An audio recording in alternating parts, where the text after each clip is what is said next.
Jack, 4, and Lily, 6, have been missing since May 2nd, 2025, under the watch of their parents that were sleeping.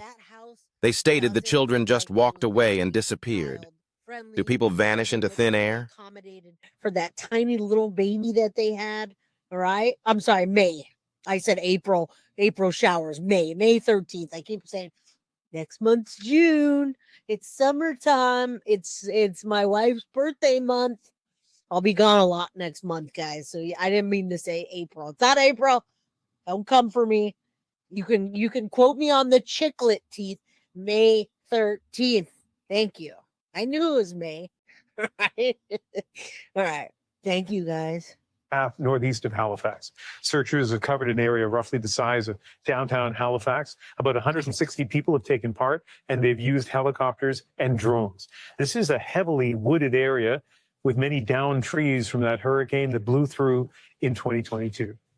CBC's Nicholas Sagan joins us now from just outside the search area. And I know you've been there since Monday. You've been asking police questions throughout about their investigation. How has their tone changed in the way they're talking about this case?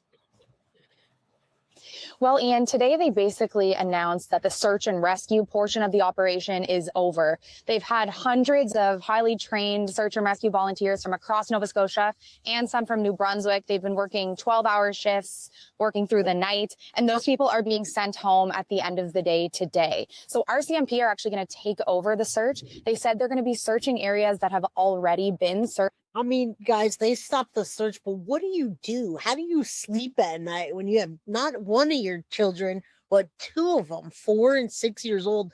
There's no way they would be surviving outside, guys. I can't understand what, I don't know how the mom could have left. It doesn't matter under what circumstance.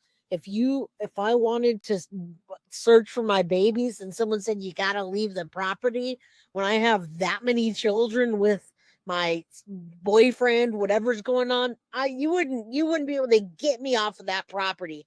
Something's not right. All right. Something's not right, guys. So remember, these are the children that everybody's talking about right now, and rightfully so. Searched, and they're looking for clues or things that may have been missed. So the tone did change today. Throughout the last few days, they've been saying that they don't have any evidence to support that there has been any foul play. They've been saying they think the kids just wandered off from their house. But today they mentioned suspicion for the first time. They said this case is being considered suspicious, but they said all missing persons cases are considered suspicious until the investigation leads them to think differently. Today they also confirmed that RCMP Major Crimes Unit has been involved in this investigation since Saturday.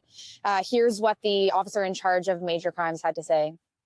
When it comes to a missing person, we have to automatically consider those. Are there people that have different charter implications and things like that? So we will automatically start to consider what evidence is pointing us towards a suspicious in nature. Again, I can't comment more than that, but every missing person case, we would approach it from the same process, a methodical collection and review of information with decisions based on that. And so the father of these two children, Lily and Jack, the stepfather of these two children, has told us that he has had his home searched, his phone searched, and that he and his family have been interviewed by Major Crimes. We asked RCMP if they could confirm this, and we haven't. Well, that was one of the reasons why, besides the fact that everybody needs to put this out there. Many people are 3 episodes, 4 episodes in. It does look like dangerous terrain. When I saw this case, I was not home, and I saw it get picked up on like days before. And then I was out there, out in the wild, and I thought, man, if any child, even an 8-year-old, 9-year-old, 10-year-old that knows how to, make something to eat in the microwave, or whatever, they're not going to be able to do that in that terrain at 4 and 6 years old. All right. I have to watch some of the replay. Somebody always gets to call when I'm. All right. Well, hopefully with this next clip, we're going to get back to what happened and clues. And then we're going to talk about red flags, guys. All right. So this is about the search, and I'm confining, giving you just a quick, not making you listen to the whole presser over and over. Haven't heard back about that. Yeah, such a delicate delicate kind of investigation to do, because you have, you know, the parents who are going through not knowing where their kids are, and at the same time, you know, how do police deal with the family as they go through their investigation. So in terms of the stepfather, how has he been reacting to today's update?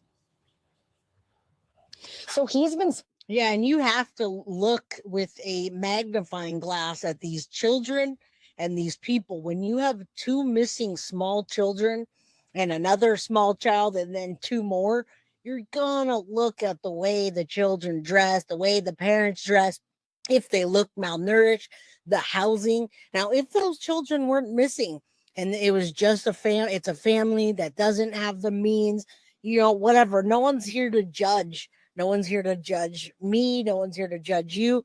Nobody was here to judge them until they lost their children that went missing and vanished. So that's what we're talking about today. We're not trying to be judgmental. We're just I'm telling it how I see it. And how I see it is something is really wrong in that house with that property. I know CPS has been involved at some point, and it just doesn't look safe for, was it 5 children, 1 small, 2 missing, and the other 2 we don't even know. So yeah, you're not going to be on a block. You're not going to be on this, you know, this platform to be judged if your children weren't missing. There's 444 people here. Say a prayer that Jack and Lily get brought home safe, you guys, and there's something miraculous that happens. I don't know. speaking with us every day, speaking with lots of media every day, trying to get the word out, making pleas to the community for people to come forward, because he has been saying that he thinks this is an abduction. He's been calling for an Amber Alert to be sent out. He's been calling for checkpoints at the border and at the airports. I asked RCMP about that today, if they have any new information that could lead them to think it's an abduction. No. They wouldn't comment on that and said there's no information that can be publicly released. So the dad today, or the stepdad today is, you know, he said he's exhausted. He said he's still holding out hope, but he had a briefing and they told him about the change in the search. And here's what he had to say about that. Well, I know they can't go. And yeah, looks are I never looked at these parents originally and said, they did it. But when I started looking at it as a whole and their actions, absolutely looks are deceiving. But when you see that you're being deceived by 2 people and their children are missing, you're gonna look closer, right? Forever. I mean, there's search and rescue workers searchers that have already been injured. They're there to spend so much resources. I mean, resources doesn't matter at this point, but I mean, everybody's tired. There's some people that I don't think even they even went home. And the stepfather's been saying that his family has been out searching around the area every day. Nicola, thank you very much for your reporting. All right, well, let's get some more on this from Robert Parker. He's the warden of Pictou County. Robert, thank you very much for joining us late in the evening. And after 6 days of searching, the RCMP says they're going to be scaling back. What does that tell you about the status of the search? Well, thank you, Ian. But the searchers have searched really hard for 6 full days. They've combed that area back and forth. They had dogs, they had drones, they had helicopters. People around here, I think, are... Yeah, like I said, if you grew up in something like that and it was safe for you and safe for your brothers and sisters, well, hopefully your brothers and sisters never went missing, all right? And they didn't have to look close. These people could be doing the best that they can do, but they obviously... their children went missing and they don't know. Kids don't go missing at 8 o'clock in the morning if you're up and doing what you need to do. And then they should be able to go outside when you have all this property. It just doesn't look like they kept it up enough to keep them safe outside, right? So yeah, we would never say anything like that. People are talking about them being potty trained. It depends on the people. Now, they don't let you send your kids to school out here if you're not potty trained. You can't even go to daycare if you're not potty trained, or you have to spend like extra hundreds a month.